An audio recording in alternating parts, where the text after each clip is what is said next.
أعوذ بالله من الشيطان الرجيم بسم الله الرحمن الرحيم الحمد لله والصلاة والسلام على رسول الله أما بعد Assalamu alaikum урматтуу жамаат, урматтуу Кызыл Бел айылынын аксакалдары, урматтуу аталар, бүгүнкү Сайидул Айям болгон күндөрдүн эң ыйыгы болгон жума күн бардыгыбызга мубарак болсун.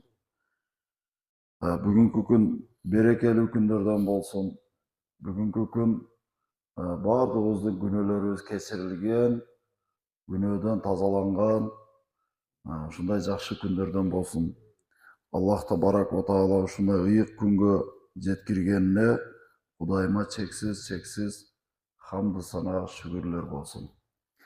Пайгамбарыбызга салават саламдар болсун. Урматтуу момун мусулмандар, урматтуу жамаат, бүгүн сиздер менен биз бир учурашып, ушул жамааттын ал акыбалын сурап келейин деп, ыймандашып келейин деп атайын алдыңыздарга келип отурабыз. Кудай таалам ошол Кызыл Бел айылында көптөгөн жакшы иштер, жакшылыктар көп болсун деп Аллахтан үмүт кылабыз. Бүгүнкү жума күн, ыйык күн.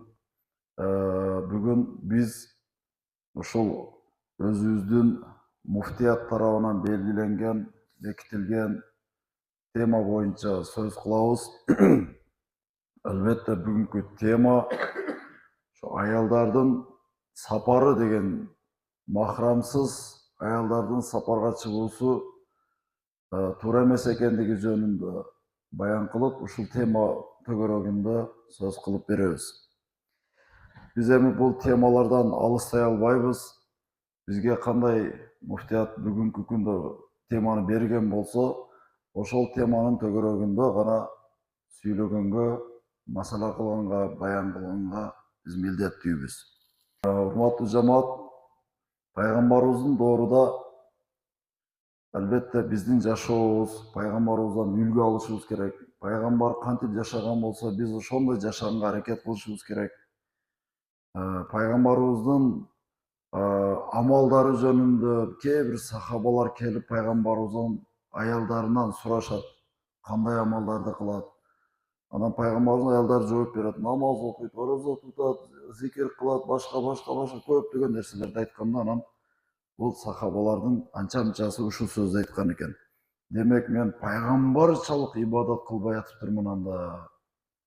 Мен анда бүгүндөн баштап анча-мынчасы ла атазавважу ниса.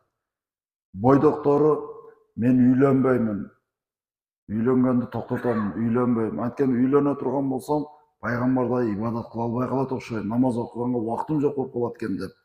Анча-мынчасы айтат, ла акулу лахм. Мен ет жебеймин. Демек, мен ибадат кылганга мен етти жеп туруп ибадат кылбай калсам, анда болбой калат экен. Демек, мен етти жегенди да токтотом бүгүндөн баштап. Ушул өзүмдү аскачылык менен тарбиялап, ибадатка да бекем көңүл бурамын деп айтат. Кээ бирлери ла анаму аля фирашин. Мен мынчалык пайгамбардын алдында төшөккө жатып уктагандан уяламын. Мен анда бүгүндөн баштап төшөккө жатпаймын. Пайгамбардын алдында мен кылган ибадатым өзү аз эле болсо, мен анан төшөккө жатып алсам, кылган ибадатым аз болсо, ет жегеним, көч жегеним кандай болсун? Кылган ибадатым өзү аз болуп атат, үйлөнүп алганым кандай болсун? Ушулардан баш тартабыз деп анча-мынча сахабалар ушундай сөздөрдү айтышат. Бул кабар пайгамбарыбызга жеткенде, анан пайгамбарыбыз айткан экен. Ма балу аквамин қалу каза. Бу адамдарга эмне болгон? Мындай деп айтышыптыр дейт. Бирок лакинни мен усалли ва анаму. Мен ибадат кыламын, бирок уктап эс аламын. Уктабай койбоймун дейт. Уктаймын. Асуму ва афтыру. Орозо тутамын, кээде ооз ачыктагы күндөрүм болот. Жалаң гана өмүрүмдү орозо менен өткөрбөймүн. Оозу ачып дагы жүрөмүн. Атазавважу ниса, мен үйлөнбөй бойдок өткөндөргө каршымын. Тарки дүние кылгандарга каршымын. Мен үйлөнөмүн деп, "Фаман рагиба ан суннати фалейса минни". Мына ушул сөз менен жыйынтыткан экен. Кимде-ким менин сүннөтүмдөн баш тартса, ал менден эмес деп айткан экен. Демек, урматтуу жамаат, бул жерде бизге керектүү жери, бизге ошол үйлөнүү дагы пайгамбарыбыздын буйругу, үйлөнүп ошол аялдарды кадырлап, барктап багуу эркектердин милдети. Эркек киши Аллах табарак ва таала кыз баланы күйөөгө чыкканга чейин атасына аманат кылып берди. Күйөөгө чыккандан кийин аялды күйөөсүнө аманат кылып берди. Да өлгөнгө чейин аял киши күйөөсүнүн аманаты болуп эсептелет, урматтуу жамаат.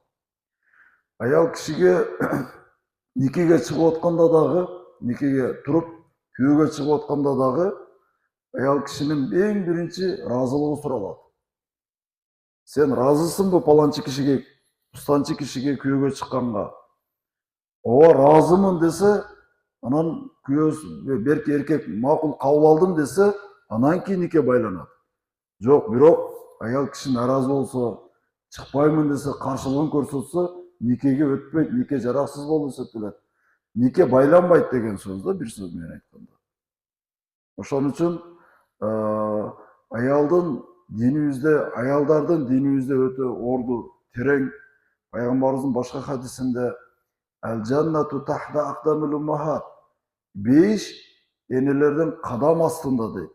Демек, 5ти эңсеген адамзат апаларын, энелерин разы кылсын деген сөз.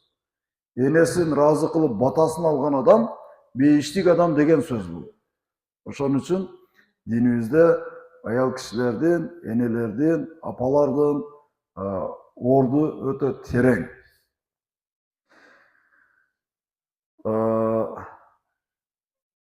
Ушул нике жөнүндө айтып калдым. Ушул жерде кыска дагы бир маселе бар, ушуну айтып коеюн. Баягы эркек киши аялынан 6 айга узакка кетип калса, 6 айдан кийин талак түшүп калат экен деген адамдардын арасында бир сөз бар да. Талак түшүп калат экен. Демек, 6 айда бир жолукпаса, Россияга кеткен же башка жакка кеткен учурларда жолукпаса, анда талак түшүп калат экен деген түшүнүктөр бар адамдардын арасында. Бул асли мындайча. Эгер жанагы кыз баланы же болбосо күйөөгө чыгып аткан кызга молдо никеде сурайт. Паланчы кызы паланчы, сен паланчы уулу паланчыга күйөөгө чыгууга макулсуңбу десе, ошол мезгилде макулмун деп койсо, болду, ал 6 айдан өтүп кетсе деле бул талагы түшпөйт баягыдай. Жок болуп кетсе дагычы. Бирок ошол жерде кыз таксыр, болуптур, сиз бул кишиге күйөөгө чык деп айтып сурап атасыз. Бирок мен бир шарт менен, эгер ошол шартыма бул эркек макул болсо, анан мен чыгам күйөөгө дейт. Анан молдо сурайт: "А болуптур, айт шартымды" дейт.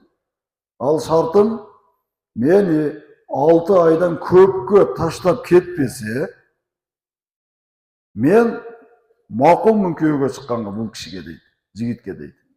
Анан жигит дагы болуптур, мен кабыл алдым, ошо шартым менен кабыл алдым десе, ошондо анан баягы 6 айдан көпкө кетсе, баягы талак түшүп калуу коркунучу бар. Ошол шарттарда, нике учурунда ушул сөздөр айтылса, бирок бизде көптөгөн адамдар өздөрүнүн укуктарын билбейт. Бирок ошо күйөөгө чыгып аткан кыздарыбыз дагы ошо никенин алдыда азыр бир эле нерсени сурап калышты. Махырга эмне сурайсың десе, мындай мынча нерсе сураймын деп. Ушул нерсени үйрөнүп алышты азыркы жаштар. Махырдан алдын кыз өзүнүн укугуну талап кылса болот. Махырдагы алтын күмүштү сурагандан мурда мага кол көтөрбөйсүңбү? Мени жалгыз таштап кетпейсиңби? Маңа қордық көрсетпейсіңбі? Маңа зұлымдық қылбайсыңбы?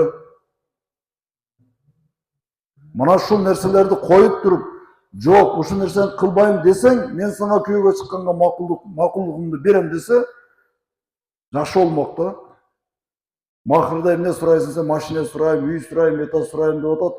Бирок жашоо турмушу азап тозок менен өтүп аткандагы жаштар, үй бүлөлөр көп болуп атат. Ошон үчүн бул жерде ошол аял кишилер дагы өзүнүн укуктарыны жакшы билип алышса, жакшы болмок.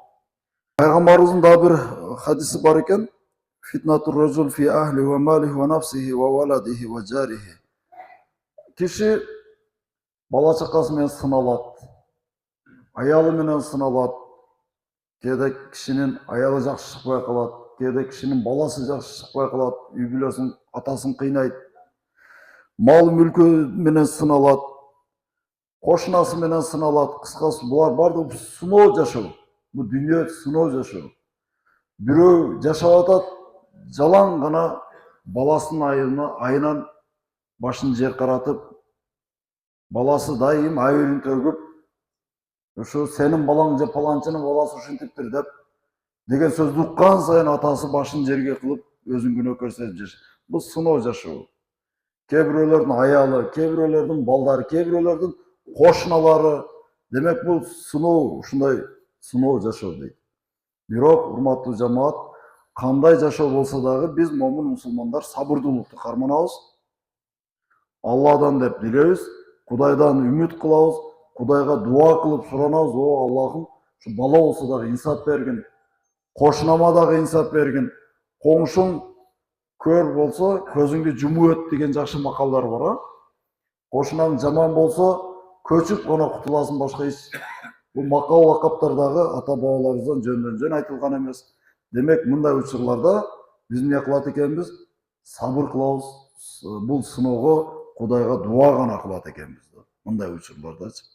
Ошон үчүн мындай учурларда күнөөлөрдүн кафараты болот. Кафараты сиздин туткан орозоңуз, окуган намазыңыз, берген садакаңыз, анча-мынча даават кылып, амр маруф нахи мункар кылганыңыз, ошо жаңгы сыноо учурда күнөөлөргө кафарат болот. Пайгамбарыбыздын да бир хадисинде хайрукум ли ахлихи. Мен азыр бул жерден кимиңиздер жакшысыздар десем, бардыгыбыз эле жооп беребиз да, кол көтөрүп. Мен жакшымын, эч ким мен жаманмын деп айтпайт. Бирок эч бир адам, жо мен ушундай кемчилигим бар, мен сал начар адаммын, жакшы адам эмесмин мен деп эч ким айтпайт да. Бардыгыбыз жакшы адам деп өзүбүздү эсептейбиз. Ким өзүн өзү жаман десин. Туурабы? Бирок эми пайгамбарыбыз айтып атат. Токтоп тургула. Хайрукум, силердин ичиңерде жакшыраагыңар дейт. Жакшыңар аялына, үй бүлөсүнө жакшы мамиле кылгандар, булар жакшылар дейт. Эми суроо, эми биз үй бүлөбүздү татыктуу камсыз кылып атабызбы? Бала чаканы жакшы тарбия берип атабызбы? Аялдарыбызга нафакасын алып келип берип атабызбы? Мына сөздүн, гәптин бардыгы мына ушул жерде. Кээ бир эркектер бар, кылган иши, тайыны жок, аялы бечара таң эртеден баштап талаада иштейт, же болбосо көчөдө иштейт, же кыскасы бир жерлерде иштеп келет. Үйдөгү жок нерсени аялы камсыз кылат.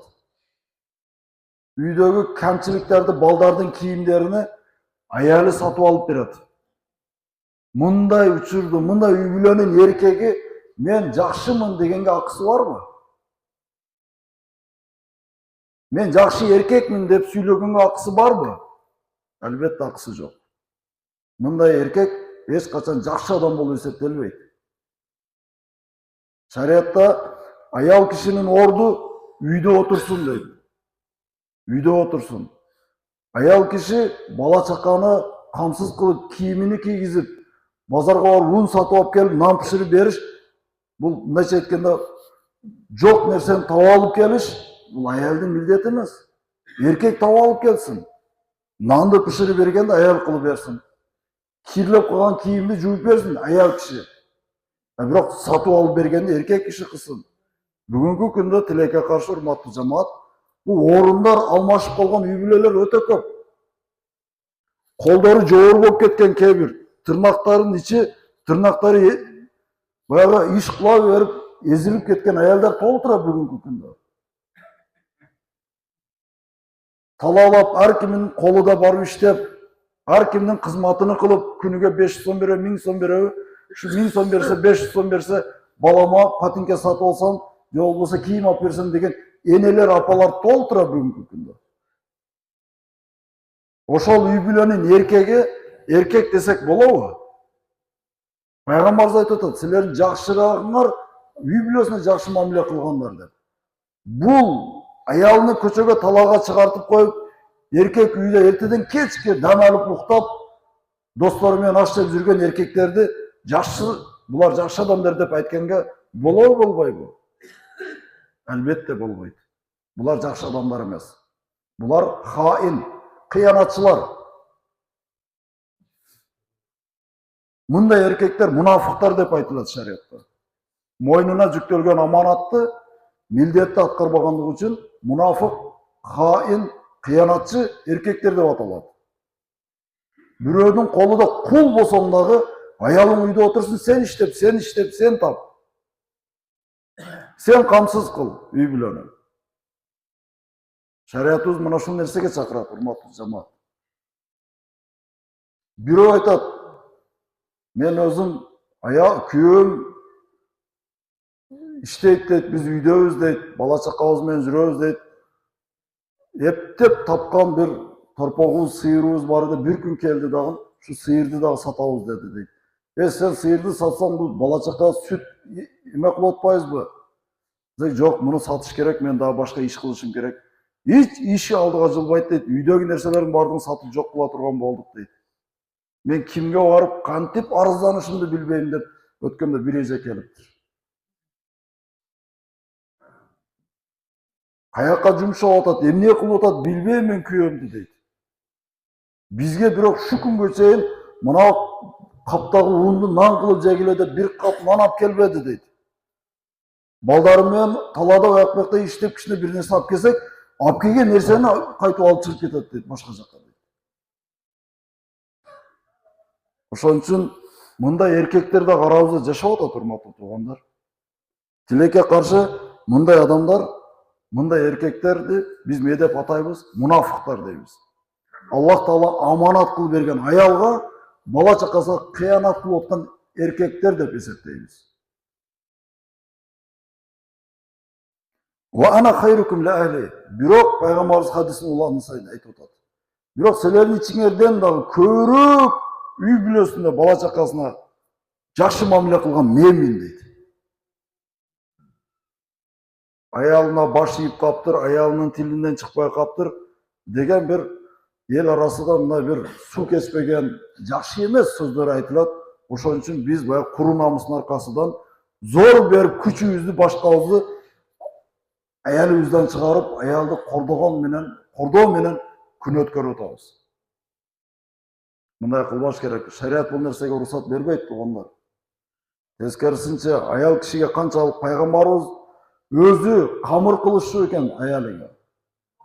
Кир жуушчу экен. Өзү аялы эмне иш кылса ошону колдон кармап жардамдашчу экен. Биз мына пайгамбардан ашыкчы болуп кеттикпи? Окуган намазыбыздан тайыны жок өзү. Умрабыздан, ажилибизден тайын жок. Мына пайгамбар кылган нерселерден биз намыстанабыз. Куллукум раин. Бардыгыңар жоопкерчиликтүүсүңөр дейт пайгамбарыбыз. Ошол аялыңарга, бала чакаңарга да жооп бересиңер. Бардыгыбыз жооп беребиз. Аял киши бизге аманат, урматтуу туугандар. Эми аял кишини ушундай алсыз, Аллах Таала назик кылып жараткандыгы үчүн Кудайым динибизде ошол аял киши ден соолугуна зыян жетип калбасын, өзүнө мал мүлкүнө зыян жетип калбасын. Мусафир болуп сапарга чыкса, махрамы менен чыксын дейт шариатыбыз. Сапарга чыкса дегенде Кандай бүгүнкү күндө сапардын өлчөмү канча километр ким билет? 120 километр. 120 же андан узакка чыга турган аял киши сапарга махрамы менен чыксын дейт. Биринчи күйөөсү менен чыксын. Болбосо баласы менен, жоксо акасы менен, үкасы менен, никеси жүрбөй турган бир туугандары менен, жакындары менен сапарга чыксын дейт. Шариятыбыздын көрсөткөн эреже тартиптери. Эмне үчүн десе, аял киши алсыз киши. Бирөө кол көтөрүп, ден соолугуна зыян берип койбосун. Мал мүлкү, дүйнөсү бир нерсеси болсо уурдап алып тартып койбосун. Же башка жактарына зыян жеткирбесин деп, махрамы менен аял кишини сапарга чыгууга буйруйт. Бирок тилекке каршы махрам деген түшүнүк бизде ажыга же умрага жөнөгөн адамдарда гана түшүнүк болуп калды. Ажыга жөнөсө, сен жөнөп атасыңбы ажыга? Махрамың барбы? Ким алып барат сени? Балам же үкем алып барат десе, жакшы деп. Ажыда гана бул махрамды биз эске алып калдык. Башка учурларда махрамды эстебей калдык. Канчалаган кыздарыбыз, канчалаган эжелерибиз, апаларыбыз уруп Россияга, Бишкекке, башка жактарга жалгыз кетип атат. Баргандан кийин дагы, ал жерде баргандан кийин дагы, макул Россия, макул Казакстан, кайсы жерге барса дагы махрамы менен жашаш керек. Шариаттын тартиби ушул. Ошол Россияга барса күйөөсү менен жашасын. Күйөөсү жок болсо үкасы менен бир тууган, акасы менен чогуу жашасын дейт. Биздикилер ушу тартипти кылып атабызбы? Ушул эрежелерди кылып атабызбы? Шарият көргөзгөн, шарият алдын ала эскертип атат. Эй кызым, сен сапарга чыксаң балаң менен чык, күйөөң менен чык, же атаң менен чык деп атат. Россияга барып калсаң, башка жака барсаң, мейли бар, эч ким каршы эмес. Ошол жерге барып жашасаң да, иштесең да, махрамың болсун жанында. Атаң болсун, же балаң болсун, же болсо үкаң болсун, же акаң болсун деп атат. Ушул эрежелерди сактап атабы биздин эжелер, апалар? Албетте жок. Сактай албай атабыз. Ошон үчүн зордуктап коюптур. Ошон үчүн алып барып зордуктап ден соолугуна зыян берип тур, андай кылып тур, мындай кылып тур деген нерселерден угуп, жүрөгүбүз ооруп отуруп калып атабыз. Жаш кызда не айып эде деп бияктан кийин биз аттин кылып атабыз. Бирок ошондо жөнөтүп атканда ушул нерсени биз эч кимибиз ойлонбой атабыз, туугандар. Көпчүлүк кыздар жөнөтө бергенбиз. Небереңиз бүгүнкү күндө айга чоң ата сизге мына пул салып койдум десе, курсан болуп сүйүнүп атабыз. Бирок тилекке каршы махрамың барбы жаныңда? Кимдер менен жашап атасың? Шарият уруксат бербеген махрамдар менен жашабагын. Чоочун эркектер менен бир үйдө жашабагын деп бир ата же бир эне сурап койгон жок. Алардын жөнөткөн рубльга банкка барып пул алып аткан нерсесиге гана кызыгып жашап атабыз биз. Тескерисинче азыраак жөнөтүпсүн, кантсең да көбүрөөк жөнөт деп үмүт кылып жашап калдык биз. Мейли барсын Россияга, башкага, бирок шариятыбыз махрам менен болсун дейт. Урматтуу туугандар. Ошол нерсени биз ата эне, момун мусулмандар биз камсыз кылып бере албай жатабыз. Ошолордун намахрам барып тапкан пулу, эми элестетиң, ошол пулга сиз бир нерсе алып жеп атасыз. Сизге насип кылабы, буйрабы, буйрбайбы? Кызыңызды жөнөтүп койдуңуз. Же балаңызды калтырдыңыз да келиниңизди жөнөтүп койдуңуз. Анан жөнөткөн пулга машина издеп жүрөсүз, машина алам деп. Шу буйрабы сизге? Иштеп табыш, иште шариятыбызда буйрулган, иштешибиз керек. Малы, дүнья, мал, мүлк, үй, бала чакка баарын кылышыбыз керек. Бирок шарият көргөзгөн эреже тартиптер менен кылышыбыз керек. Туугандар. Ошон үчүн бизде ошол сапарга махрамы менен аялдар сапарга чыксын деген түшүнүктү ажыга жөнөгөндө гана эсептейбиз. Ошондо гана оюбузга келип атат, башка учурларда ойлонбой жатабыз бул темада. Ошон үчүн урматтуу момун мусулмандар, эже карындаштар, апалар бардыгы биз үчүн аманат, эркектер үчүн аманат. Мен эркекмин дегендер үчүн аялыңыз аманат, кызыңыз аманат, апаңыз аманат керек болсо. Ошол шариятыбыз бекерден жөн чектөө тыюу салган эмес. Шариатта кайсы нерсени болбойт десе, демек аркасында азаптуу коркунучтар бар. Жаман көрүнүштөр болот аркасында. Кайсы нерсеге тыюу салуу аркасында өкүнүчтүү күндөр келет. Булардын, кыз балдардын, аял кишинин, же болбосо жалпы эле аял бул эне. Эненин кадамынын астында бейиштеди. Ушундай бейиштик энелерди, бейиштик кыздарыбызды, бейиштик карындаштарыбызды бул жарык дүйнөдө махрамсыз сапарга чыгарып азаптабайлы.